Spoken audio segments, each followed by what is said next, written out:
The station floated in silence above a pale dying star. From far away, it looked like a jewel of metal drifting in the void, but up close it carried the smell of rust, fuel, and exhaustion. Traders still came and went, but the station was no longer a place of pride. Cracked panels lined the docking bays, broken lights flickered along the walkways, and hungry shadows moved in corners where the guards no longer bothered to patrol. Among those shadows was a girl. She was not human. Her skin had a dull gray sheen that once might have glowed faintly in her people's better days, but now it clung to her thin frame like old paper. Her eyes were wide and hollow, as if they had forgotten what light looked like. Her clothes were nothing more than torn cloth, stitched from discarded cargo wrappings. She was very small, her bones visible against her skin, and she lived by waiting near the waste chutes where food scraps were thrown away. Every evening when the station mess halls closed, she crept out with silent steps and searched through what others had tossed aside. A half-eaten bread roll, a strip of dried fruit, sometimes only crumbs that she scraped together into her hands. She ate quickly, always looking over her shoulder, because if the patrol saw her, they would call her parasite and drive her off with shock batons. Sometimes she found nothing, and those nights she curled against the pipes that hissed with warm steam and pressed her knees against her chest to keep the ache in her stomach from breaking her. To the travelers who passed through the station, she was invisible. They hurried with their cargo, counted their credits, and never looked down at the small figure crouching near the shadows. When they did notice, it was only to sneer or to toss something sharp in her direction to make her scatter like a stray animal. One evening she was crouched behind a metal bin in the corner of the docking hall. She had seen the kitchen crew throw away a tray of leftovers. There was a soft bread crust and a bit of roasted meat that had not yet gone cold. She reached out quickly, but another hand had reached the bin first. She froze, certain a guard had caught her, but when she lifted her eyes, she saw a human. He was dressed in the loose overalls of an engineer. His hair was dark, his face smudged with grease, and he looked as tired as the station itself. He held the tray in one hand, and in the other he carried a small toolkit. He had paused in the act of tossing the food into the waste, and now he was staring at her. She expected the same look she had seen 100 times before, the look of disgust or amusement. Instead, his expression was unreadable, almost gentle. The girl tried to pull back, her body already trembling. She knew if she was caught here she would be beaten. But the human did not call the guards. Instead, he lowered the tray so it was closer to her reach. For a moment she could not believe what she was seeing. No one had ever done that. She narrowed her eyes, waiting for the trick, waiting for the cruel laugh that would follow. But there was no laugh. The human simply set the tray down on the ground beside the bin and stepped back. He did not speak, though his eyes met hers as if asking a question she did not understand. Then he turned and walked a few paces away, leaning against the wall, and opening his toolkit as if to work on a loose panel. Her stomach growled painfully. She looked at the food, then back at the human. He was not watching her now. He had pulled out a small spanner and was tightening bolts, though she noticed he kept himself near enough to the shadows that he could still see if anyone else came. The girl reached forward, snatched the bread, and tore it in half with shaking hands. She stuffed it into her mouth, chewing so fast that she nearly choked. The meat followed, salty and rich, and tears stung her eyes at the taste of real food. She swallowed and pressed the last crumbs to her lips, licking her fingers clean. When she was finished, she expected the human to come back and take the tray, maybe even chase her away. But he only closed his toolkit and slung it over his shoulder.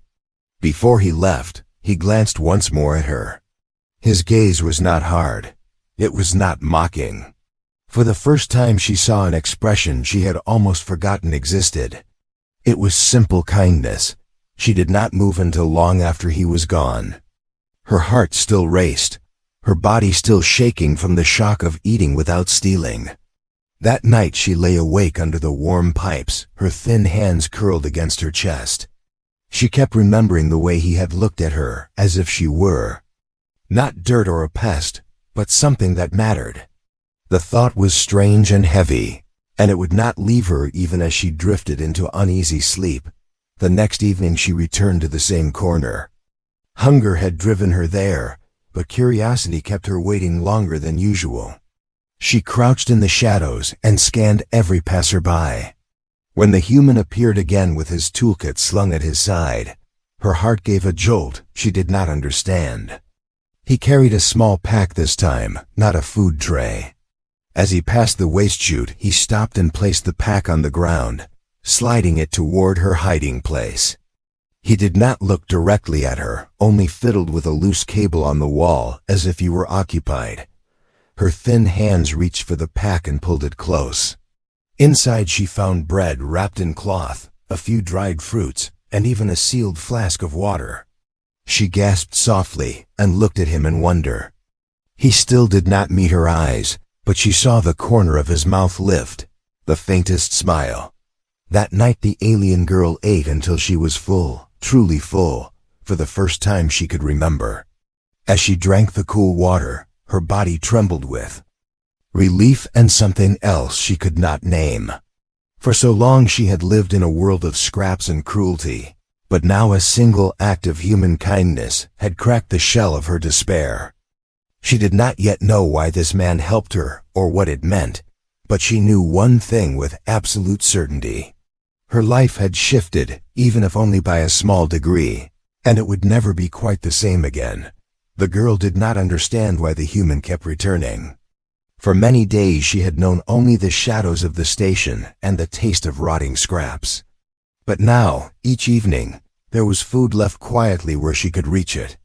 Sometimes bread wrapped in cloth, sometimes dried fruit, sometimes even a small portion of cooked meat still warm from the mess hall. And always the same man came, dressed in his work overalls, carrying his toolkit, pretending to adjust a pipe or tighten a panel so that no one would question his presence at first. She thought it must be some trick, a cruel game that would end in laughter and punishment. Her people had once been called wanderers of the stars, but now most of them were scattered and broken, seen only as scavengers. No one gave them food, no one gave them shelter. So each time she reached for the food her hands shook, half expecting it to vanish or to be snatched away, yet it never was. The human always left it and walked away without demanding anything in return. On the fourth evening she dared to watch him more closely. He had taken off his jacket and was working on a broken light fixture near the wall. The light flickered weakly above him, throwing shadows across his face. He was young but carried the look of someone who had labored for many years. His hands moved with the steady rhythm of someone used to fixing broken things. She noticed the small scars across his knuckles, the grease that never seemed to wash out from under his nails. He whistled softly as he worked, a sound that filled the empty corridor with a strange kind of life. When he finished, he stood up and glanced toward her corner. Their eyes met for only a moment. She froze, bread still clutched to her chest, ready to run, but he did not chase her or call for the guards. Instead he gave a small nod, almost like a greeting, and walked away with his toolkit swinging at his side. That night she ate more slowly. She held each bite of bread in her mouth, letting the taste linger. She sipped water and felt it cool against her throat. For the first time in many cycles, she did not feel like a creature crawling after waste, but something closer to alive. She curled under the pipes as usual, but sleep came softer, carrying with it a warmth she had never known. The next day hunger drove her out earlier than usual. She searched the bins but found nothing, only wrappers and bones already picked clean. She waited in her corner, stomach twisting painfully. When the human appeared, she watched him carefully. He set down another small pack and crouched near the panel as though to repair it. She reached for the food quickly, but this time he spoke. His voice was low, gentle, carrying no command.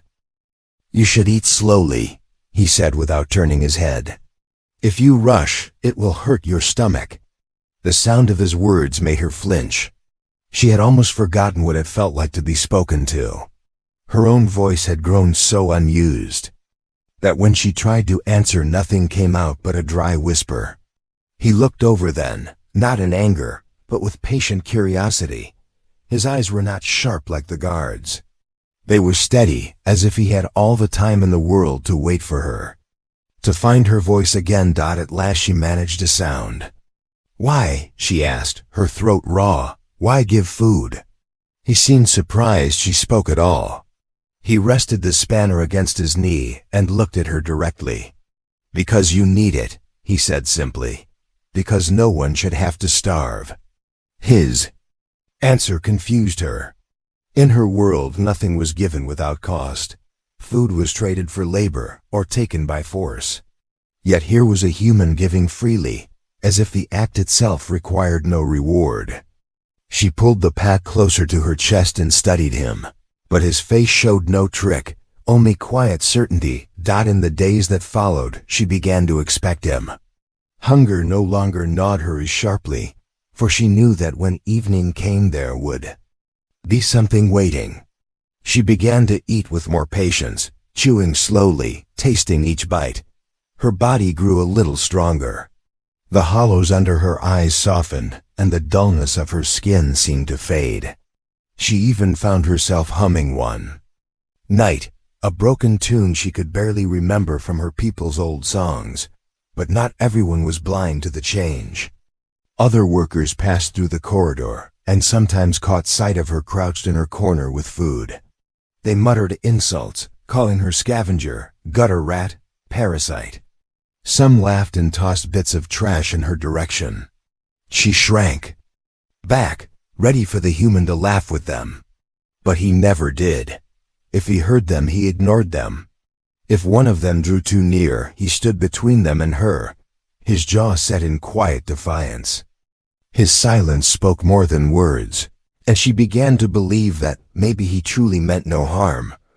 One evening she asked again, her voice a little stronger now, "Why help me? Others do not." He sat cross-legged on the floor near his toolkit. He seemed to think for a long time before answering. Finally he said, "Because you deserve better." The words struck her harder than any blow. No one had ever said she deserved anything. Her people had been told they were worthless, unfit to live in the stars, a burden to every station they touched. Yet here was a human who believed otherwise. She stared at him in silence, unable to reply, but inside something stirred. It was not quite hope, not yet, but it was close. That night she could not sleep.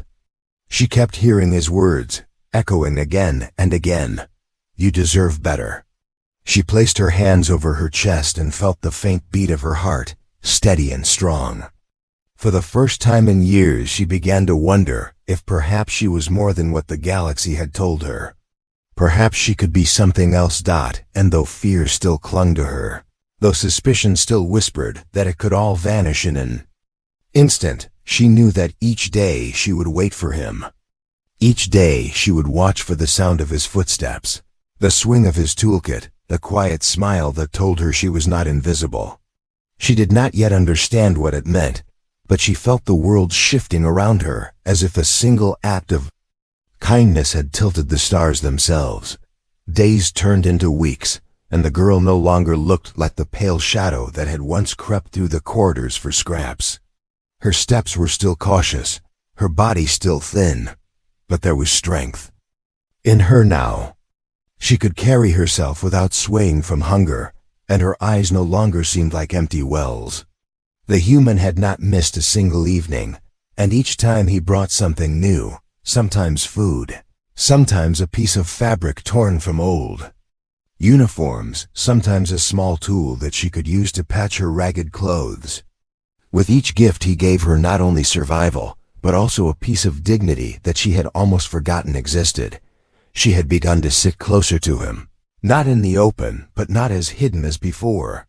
At first she only crouched nearby as he worked on loose wires or panels, pretending she was not watching, but in truth her eyes never left his hands. She was fascinated by the way he could take apart a broken circuit and put it together again so that the light returned to life. She thought about how strange it was that someone who fixed machines would also bother to fix a life like hers. One evening, when he was repairing a broken vent, she dared to speak without waiting for him to begin.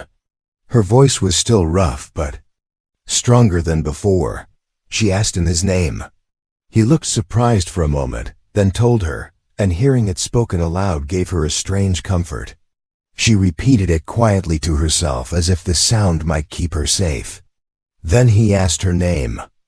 In return, she hesitated, her lips trembling, for she had not spoken her own name in so long that it felt almost like a forgotten word. But finally she whispered it, and when he repeated it gently, she felt a warmth spread through her chest as if for the first time she was real again. They began to share small pieces of conversation. He told her about the long hours he worked repairing broken machinery, about the way the station always seemed one step from falling apart, about the pay that was never enough, but still better than nothing. She listened carefully to every word, not because of the details but because of the sound of his voice.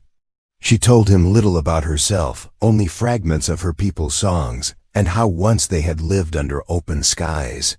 She could not bring herself to speak of the fall, of the starvation, of the cruelty she had endured.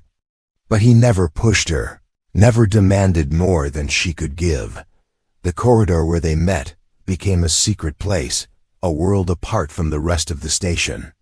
But outside that small space, the truth of the galaxy still pressed in. Others began to notice that the scavenger girl looked less like a corpse and more like a living being. Whispers spread among the workers that one of their own was feeding her. Some called it foolishness, some called it weakness. A few began to mock the human openly. They asked why he wasted food on a creature that should have been left to die. One evening as he walked through the mess hall carrying a small pack, two men jeered at him, asking if he had taken a pet rat. He ignored them and kept walking, but she saw the tension in his shoulders when he arrived that night. She asked him softly why he continued even when others mocked him. His answer was quiet but firm. He said that people could laugh if they wanted, but he would not let cruelty decide what kind of person he was. She stared at him in silence, trying to understand that kind of strength. Her people had learned only to hide, to accept humiliation as the cost of survival, but he seemed to carry a fire that refused to bend. Still the danger grew. The patrols had begun to look more closely in the darker corners. The station authorities had made clear that scavenger races were not to be fed or sheltered. Anyone caught helping them could face punishment or exile. She knew that if they discovered the truth, he could lose everything. The thought terrified her. She wanted to tell him to stop, to let her slip back into shadows before he was harmed. But when she tried to say the words, her throat closed. She could not ask him to abandon her, not when he was the only one who had ever treated her as something more than vermin. One evening when he brought her a small packet of dried fruit, she finally asked the question that had haunted her since. The first day. "Why do you care?" she whispered. "Why me?" He paused, holding the spanner in his hand as though it weighed more than iron. Then he set it down and looked at her directly. His eyes were steady and his voice held no hesitation. "Because someone should," he said. "Because no one deserves to be forgotten." The words settled into her heart like seeds, small but alive. She thought about them long after he left, turning them over in her mind again and again. No one deserves to be forgotten. For so long she had believed her life meant nothing, that she was only a shadow clinging to scraps. But now she wondered if perhaps he was right, yet as hope grew in her, so did fear. One night as she lay under the pipes she heard footsteps heavier than usual. A group of guards marched past, their voices sharp as they spoke of new orders. They had been told to clear the station of scavengers, to make examples of them so the traders would stop complaining about parasites lurking in the halls. She held her breath until they passed, her body shaking. She knew the danger had come. Closer, and she knew the human's kindness had tied his fate to hers. The next evening when he arrived, she almost begged him to stay away.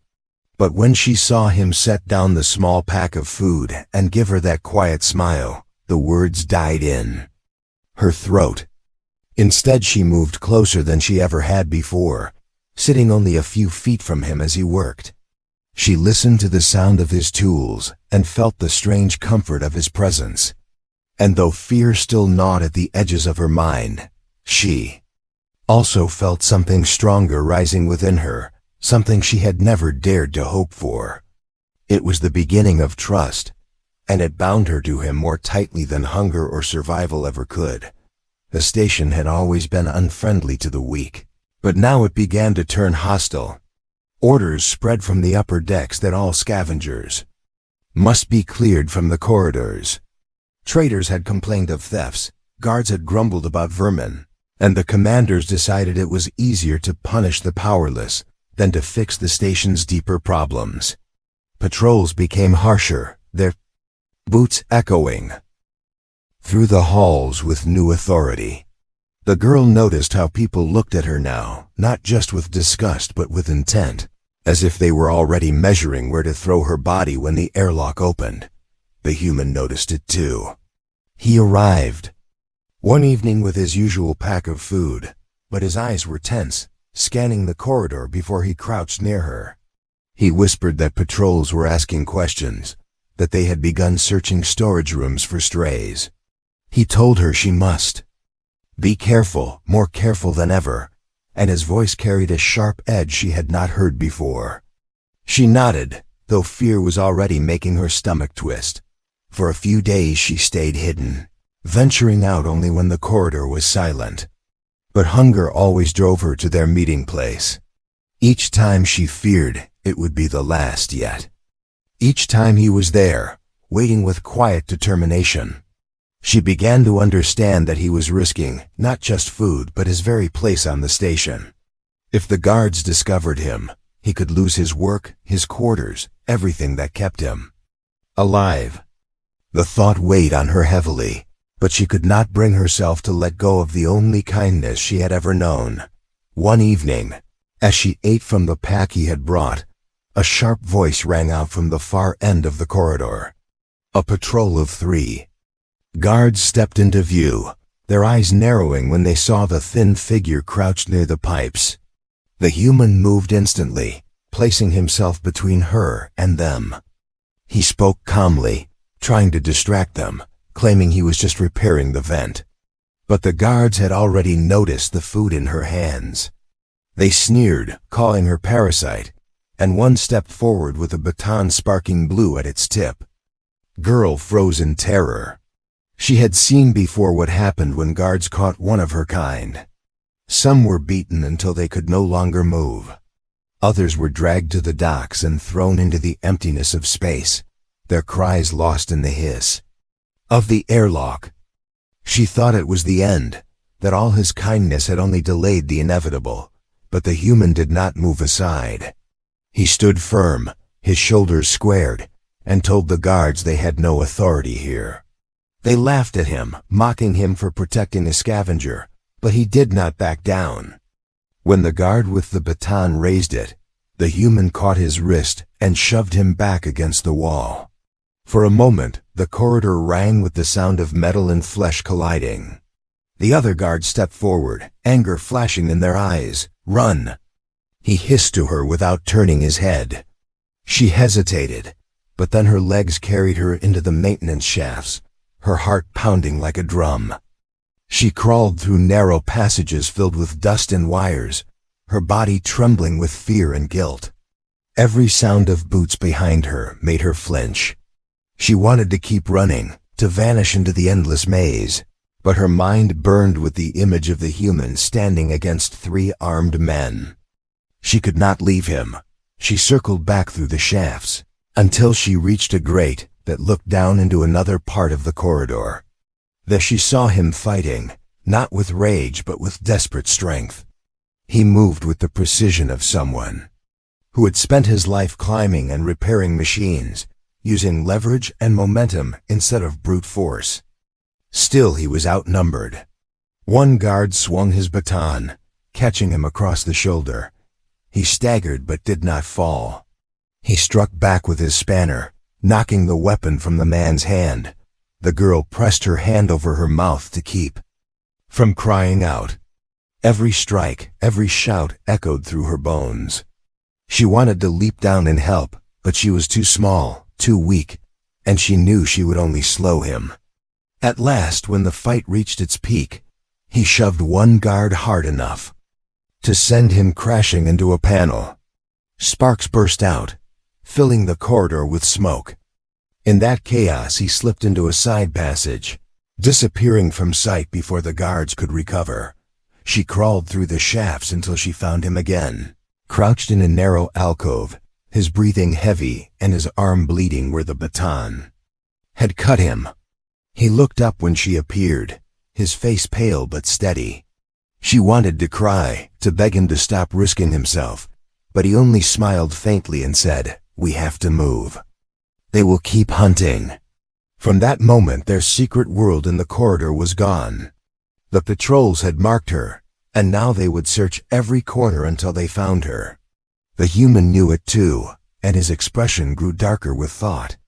He whispered of plans, of ways to smuggle her away from the station. She listened in silence, her heart twisting with both fear and hope. For the first time she realized that he was not only saving her from hunger, but from the life of a hunted ghost. The days that followed were a blur of hiding and running. Sometimes he brought her into maintenance shafts where only engineers could pass. Sometimes he hid her in supply closets behind crates of tools. He gave her his jacket to keep her warm and pressed food into her hands, even when his own face grew thinner from skipping meals.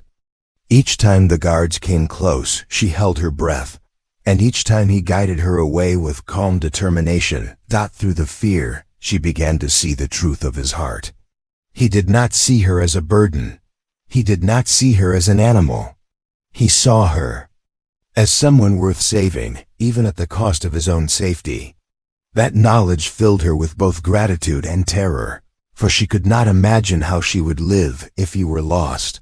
One night, as they crouched together in the dark belly of the station, she whispered that he should leave her.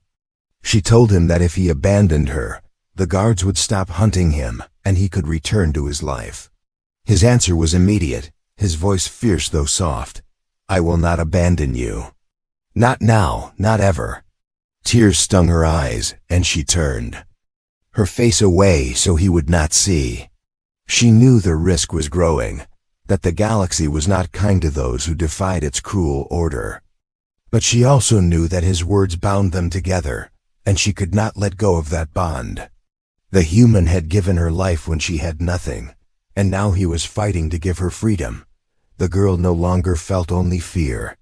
Beneath the trembling of her body burned a fragile strength, born not from food or warmth, but from the simple truth that someone had chosen her, someone had believed she deserved to live. And as the echo of the guard's boots rang through the distance, she held to that truth with all the power her small heart could carry. The station had become a trap. Every corridor held danger, every sound of boots made the girl flinch, and every shadow seemed to carry the threat of discovery. Yet in the middle of that fear, there was also a quiet determination in the human. His body bore bruises from the fight with the guards, and his arm still carried the scar where the baton had struck, but he did not slow down. He worked his long hours as if nothing had changed, fixing vents and circuits, while at night he guided her through hidden shafts and dark storage rooms. He was searching for a way out, a path to freedom beyond the reach of the patrols. One evening he brought her to a storage bay that smelled of fuel and rust. There, among the towering crates, a freighter crew prepared their ship for departure. The vessel was old but strong, its engines humming with power as cargo was loaded into its belly. The human crouched with her in the shadows and whispered that this was their chance. He had spoken quietly to one of the freighter workers, a man who owed him a favor for repairs made long ago. The worker would not ask questions, only accept a sealed crate and deliver it to a colony on the far edge of the trade routes. Inside that crate she would be hidden, safe from the eyes of the station guards. Her heart pounded with both hope and dread. She had lived so long among scraps and shadows that the thought of leaving felt like a dream too fragile to touch. She looked at him, her thin hands clutching his sleeve, and whispered that it was too dangerous, that if they were caught, he would lose everything. He placed his hand over hers and shook his head. He told her softly that he had already made his choice, that he would rather risk everything than see her dragged away. His voice was steady, and though his eyes carried the weight of exhaustion, they also carried a light that would not be extinguished. When the freighter crew turned their backs, he lifted her into the crate. It was lined with cloth and a small flask of water. He pressed a packet of food into her hands and whispered that the journey would be long but safe, that she must stay silent until she reached the colony. She clutched the food but could not speak, her throat tight with emotion. He reached up and touched her cheek lightly, a gesture so gentle it made her eyes burn with tears. Then he lowered the lid and sealed it. Inside the darkness of the crate, she pressed her hand against the wooden walls, as if trying to hold onto him through the barrier. She could hear the muffled sounds of the dock, the shouts of workers, the hiss of engines, the thud as the crate was lifted and carried. She held her breath, every second fearing that a guard would pry it open and reveal her. But the moments stretched, and at last she felt the shift of the ship's engines rumbling beneath her. The sound of the station faded away, replaced by the steady pulse of the freighter as it left orbit and sailed into the stars. For the first time, she was leaving not as a fugitive crawling through ducks, but as someone with a destination, someone with a chance at life. She curled around the food and water, her body trembling, and whispered his name softly in the darkness. She whispered again and again, as if the sound might keep him near. On the station, the human watched the freighter depart. He stood at the edge of the dock, his arms folded, his eyes fixed on the small shape that shrank into the distance. Around him workers moved, guards barked orders, and the station groaned with its usual decay, but he heard none of it. He only watched the freighter until it became another star among many. His heart ached with the emptiness of letting her go, but also with the quiet peace of knowing she was free. The days that followed were harder for him. He bore the suspicion of guards who questioned him after the fight.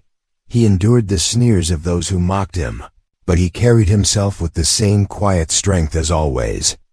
No one could see the memory he held close, the memory of a girl who had once eaten scraps in the shadows, and now was traveling toward a life beyond hunger. That memory was his shield against the cold weight of the station. On the freighter, the girl endured the long journey.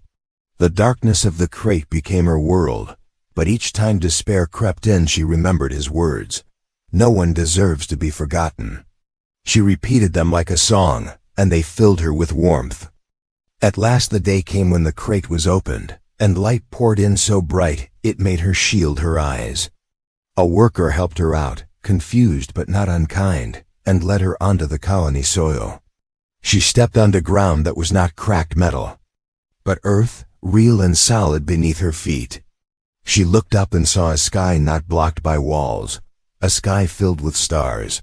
Her body was still weak, her clothes still ragged, but her spirit had changed.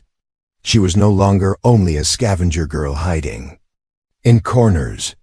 She was someone who had been chosen, someone who had been saved, and that truth burned inside her like a fire.